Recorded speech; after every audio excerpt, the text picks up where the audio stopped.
Arizona Territory. 1879. The sun was still rising when they dragged her into the dusty auction yard.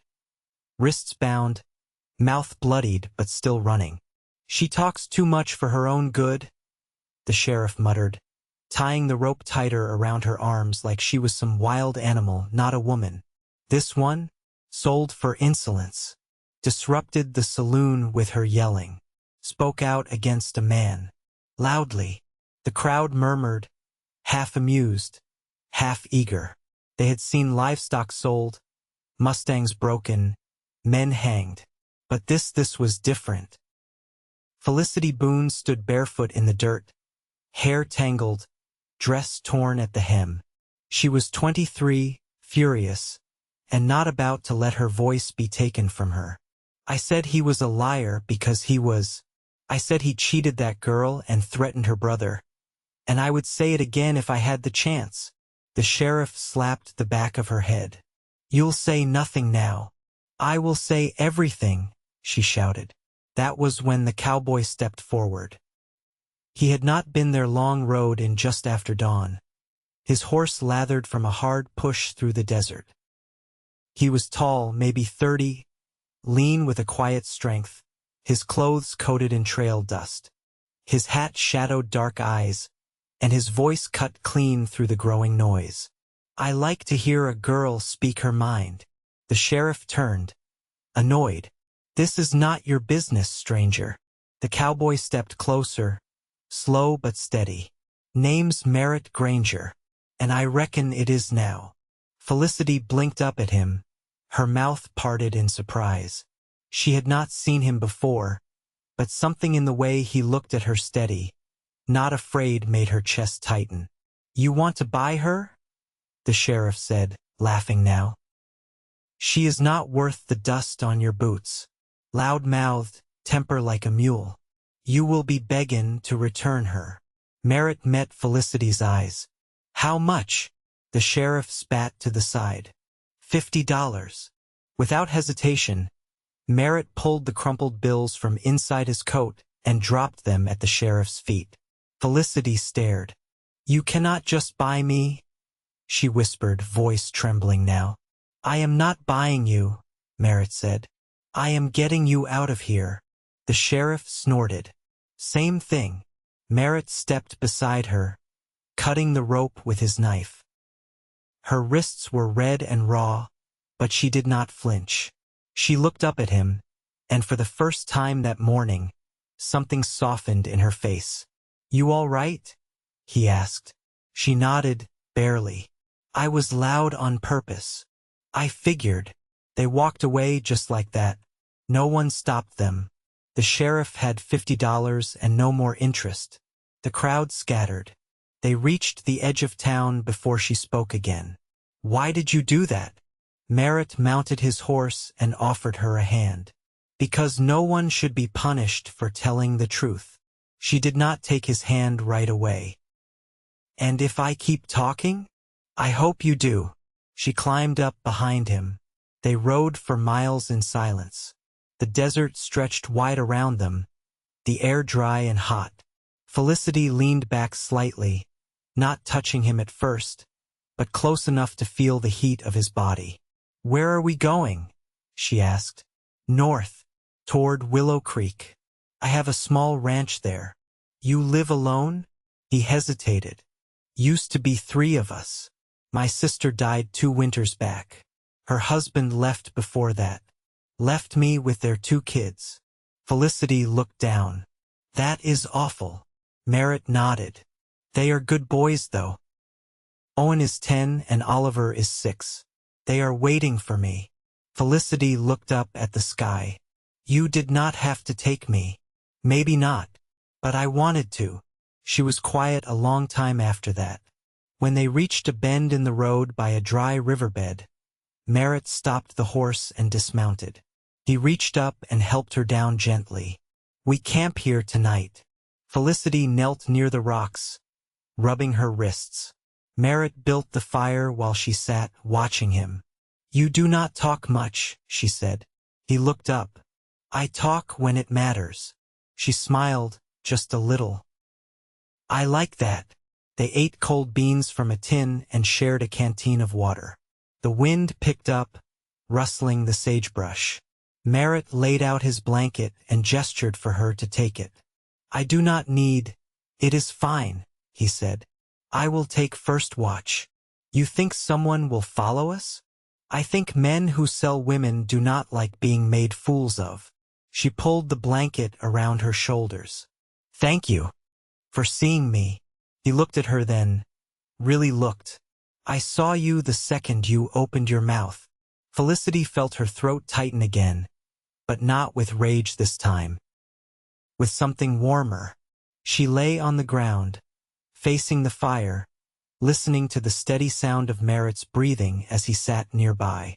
She did not sleep much, but when she did, she dreamed of safety. By morning, they were back on the trail. The boys were waiting when they arrived late the next evening. Owen ran to the gate first, his face lighting up when he saw his uncle. Uncle Merritt. Merritt swung down and caught the boy in one arm. You been good? Mostly. Oliver stood on the porch, clinging to the railing. Merritt turned to Felicity. Boys, this is Miss Felicity Boone. She will be staying here a while. Felicity stepped forward slowly. Owen grinned. Are you going to help with the horses? Felicity looked at Merritt. I can help with whatever needs doing. He nodded. That is what I hoped. Later that night, after the boys were asleep, Felicity stood outside watching the stars. Merritt came up beside her, close but not touching. You sure I did not ruin your quiet life? She asked. He looked at her. I think maybe you saved it. She turned to him, her chest rising. I meant what I said back there. I will not stop speaking my mind. He reached out, brushed a strand of hair from her cheek. Good. I would not want you to. She touched his hand, and for the first time in days, smiled without fear. And Merritt Granger, who never said more than needed, found himself hoping she would stay forever. A week passed before Felicity found the rhythm of the ranch. The boys rose early and without complaint, their hands already calloused from chores no child their age should have known so well. She watched them as they moved through the morning with quiet certainty, Oliver carrying the feed bucket with both arms and a determined frown. Owen checking the latch on the chicken pen with a care she recognized as learned the hard way. They didn't ask questions when she started helping. They just made space. Merritt was always outside before dawn, his shadow long against the barn wall. He said little, but his presence filled the space between them like a steady wind, unseen, constant, and unmistakably there. One morning, as she was pitching hay into the stall, Owen leaned on the rail and said, You ever been around horses before? No, she said, brushing hair from her face with the back of her wrist. But I've seen plenty of men pretend they knew how. He grinned, gap-toothed. You're better than most already. She let the compliment settle in her chest before answering. Don't go easy on me. I can take it. Owen nodded like he understood. That evening, Merritt asked her to ride out with him to check the southern fence line. She saddled the mare he'd quietly set aside for her, a dapple gray with a patient step and a calm eye. They rode without haste, the sun dipping behind the red rock hills. She didn't speak until they reached the far post, where the wire had come loose and sagged against the dry brush. Why did you stay here? She asked, holding the wire taut as he hammered the staple into the post. After they were gone. He didn't look up. Someone needed to. She waited. When it was clear he wasn't going to say more, she let it be. She'd learned by now he didn't speak to fill silence. When he did speak, it meant something. They rode back as the moon rose, pale and full above the horizon. The land felt softer in the dark, less harsh.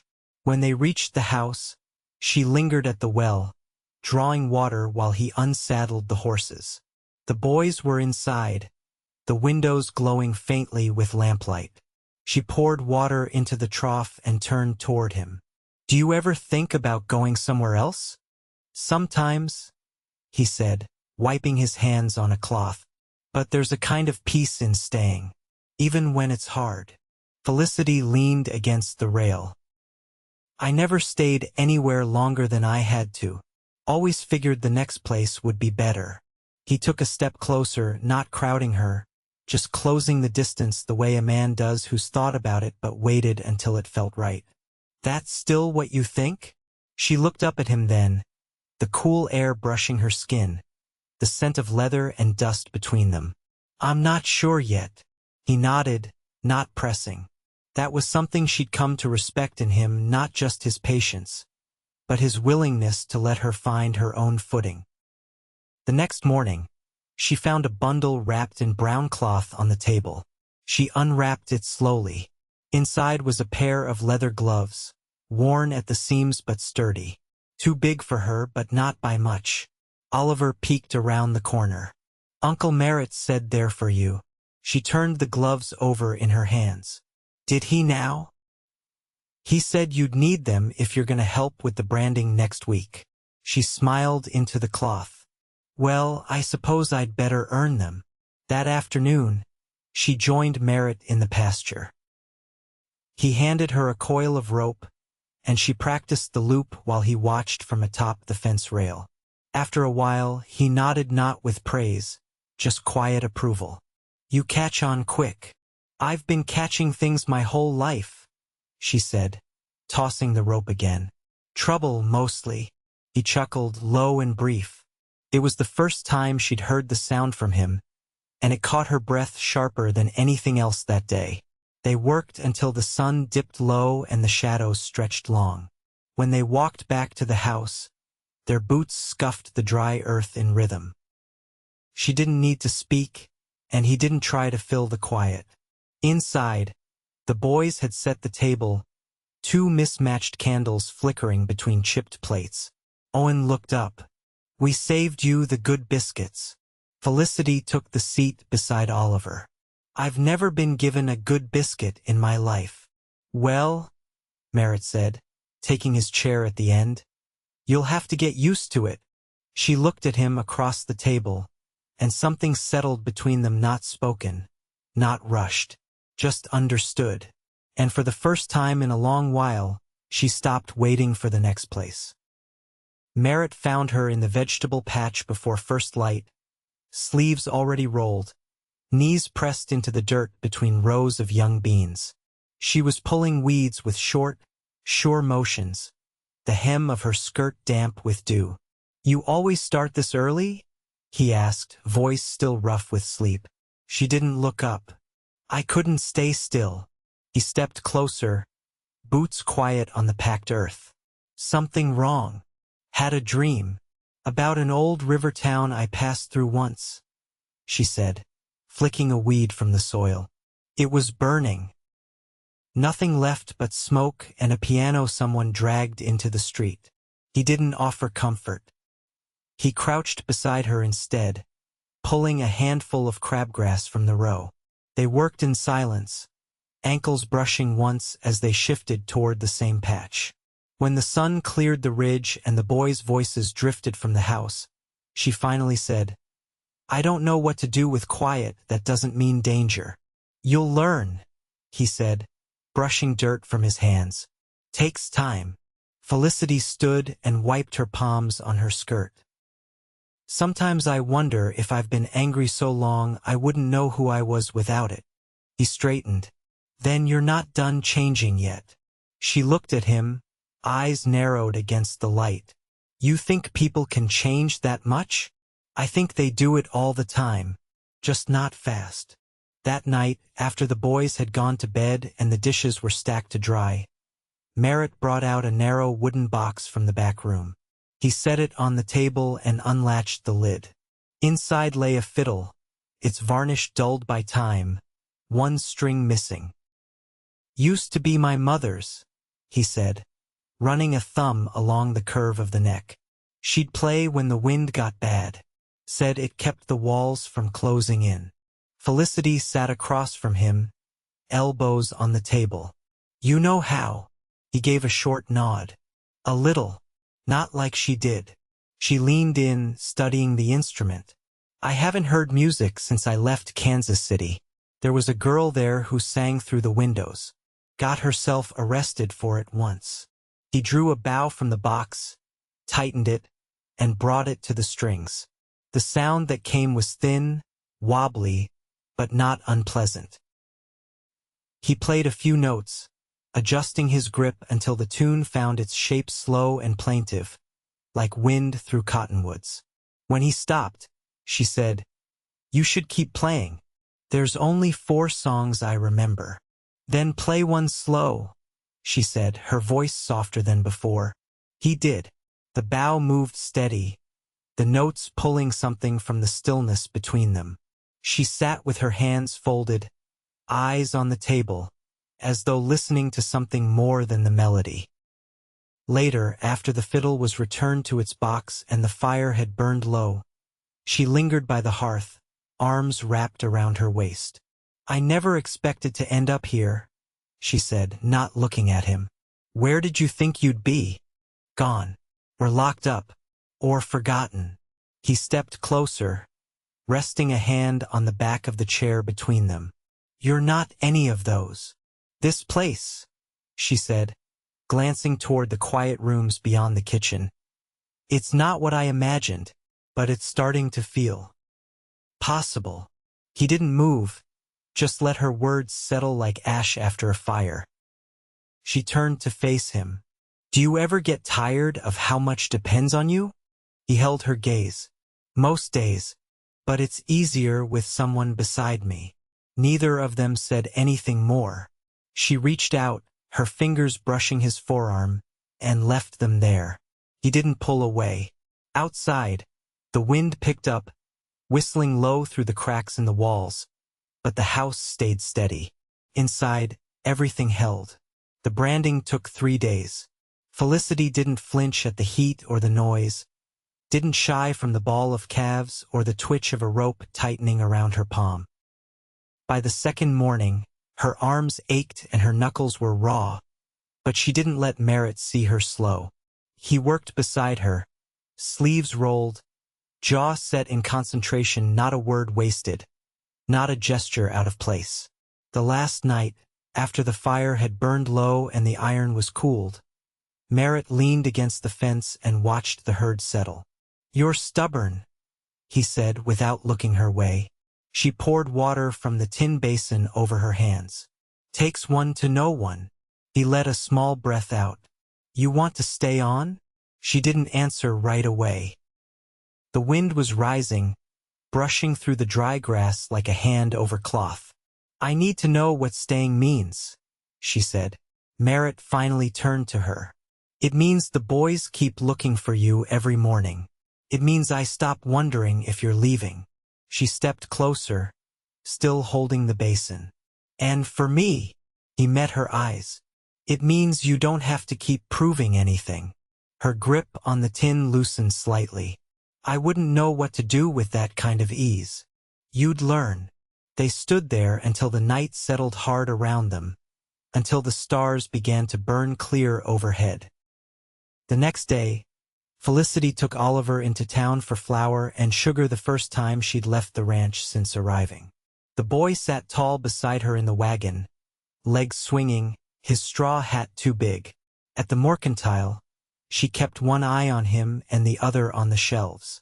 The shopkeeper, a woman with sharp eyes and a tighter mouth, watched her from behind the counter.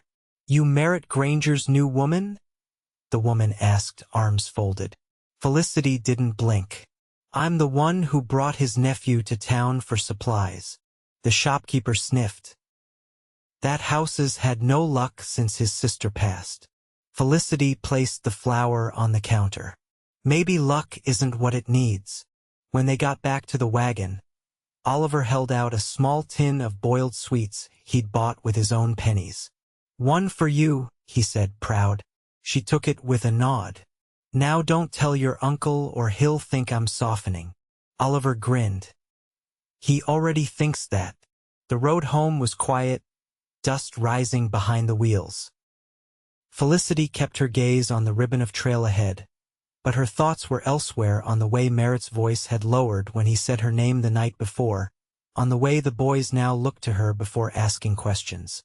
That evening, Merritt found her in the loft, sorting through an old trunk filled with linens and books, most of them water-stained or moth-bitten. "Didn't know that was still up there," he said. She held up a cloth-bound journal, pages yellowed. "It's your sister's."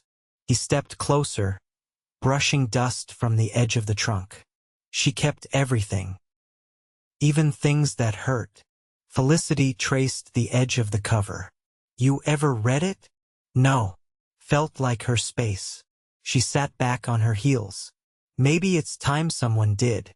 He didn't answer, just lowered himself beside her on the floorboards. The air smelled of cedar and dry hay, the light slanting gold through the high window.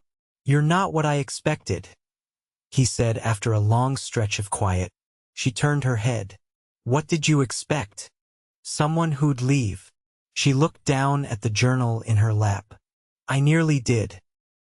That first night." "Why didn't you?" "Because you didn't look at me like I was something broken." He reached out, slow, and took her hand. His thumb traced the edge of her wrist, where the rope scars had faded to pale lines. "You're not broken," he said. She leaned into him then, not rushed, just the kind of closeness that came from weathering something together. His arm circled her waist, firm and certain. Outside, the crickets started in the grass. Inside, nothing moved but the rise and fall of two people finding stillness in each other. And for the first time in her memory, Felicity Boone felt what it was to be held without being contained. By late spring, the cottonwoods along the creek had leafed out full, their branches shading the wash where the boys hunted crawdads and skipped stones after chores. Felicity stood at the fence with a coil of twine in her hand, watching Owen teach Oliver how to find the flat rocks that would dance across the water. Their laughter drifted toward the house, light and unguarded. Merritt leaned against the gatepost behind her, arms crossed. "They don't look for her out the window anymore." She turned to him, brushing wind-blown hair from her face. "Did they used to?"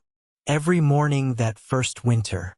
Sat on the porch in silence, hoping a wagon would come. Felicity's gaze followed the boys. "I know what that kind of waiting feels like." Merritt stepped closer, his voice low.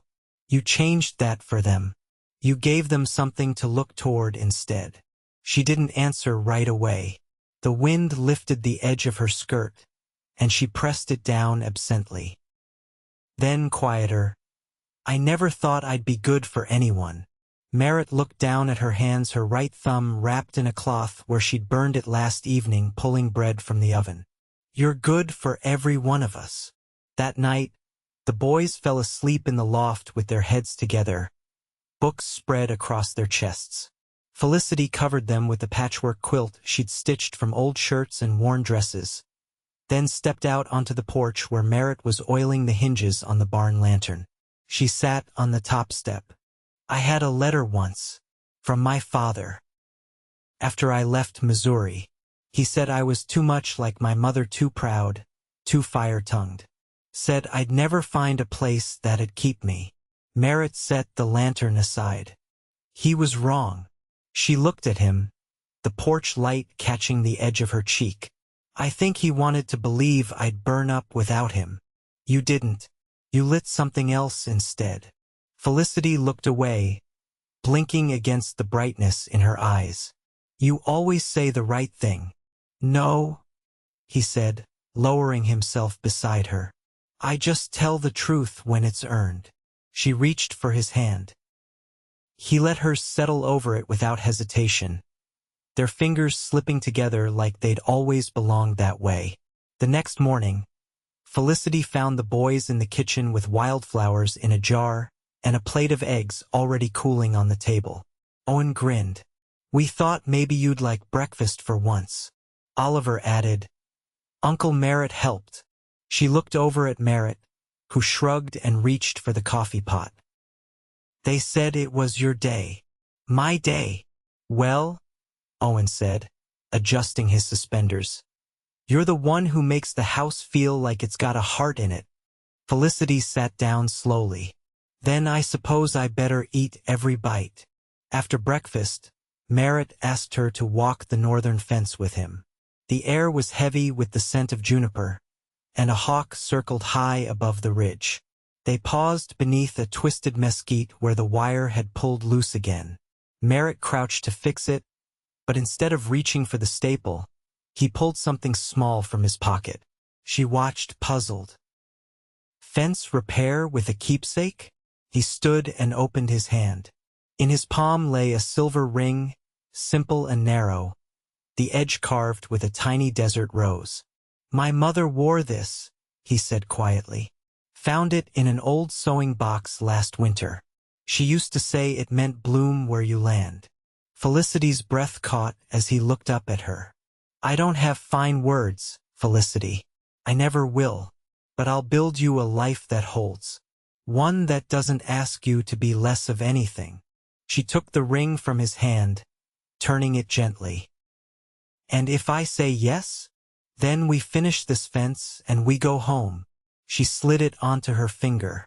Then finish the fence, Granger. I'm not going anywhere. They returned to the house just as the clouds rolled in from the west, promising summer rain. The boys ran out to meet them, their boots kicking up dust. Owen stopped short when he saw the ring. You mean it? Felicity bent to hug them both. I mean it. That evening, they all ate by lamplight, the storm tapping gentle against the windows. Merritt touched Felicity's hand once, and that was enough. The promise had been spoken in dust and wire and quiet deeds. They were married in their own field 2 weeks later, under the cottonwoods, with the boys holding the braid of wild sage between them. Merritt wore his best shirt, and Felicity carried a bouquet Owen helped her gather from the far pasture. No preacher came. They spoke their vows in their own words, and that was more than enough. Years passed, and the house grew fuller. Spring calves came and went, fences stretched farther, and the orchard Merritt had once abandoned began to bear again under Felicity's care. She taught the boys to read contracts and mend seams, and Merritt showed them how to measure land by the stars. On summer nights, they still sat on the steps, her head against his shoulder, the boys asleep inside. Sometimes Merritt played the fiddle, still missing that one string, and Felicity would sing low, just enough for the night to carry. They never spoke of the past much. It had shaped them, but it no longer owned them. And in the quiet of that land, where wind moved through mesquite and time stretched wide between fence posts, Felicity Boone Granger found something she'd never been given before. She found home.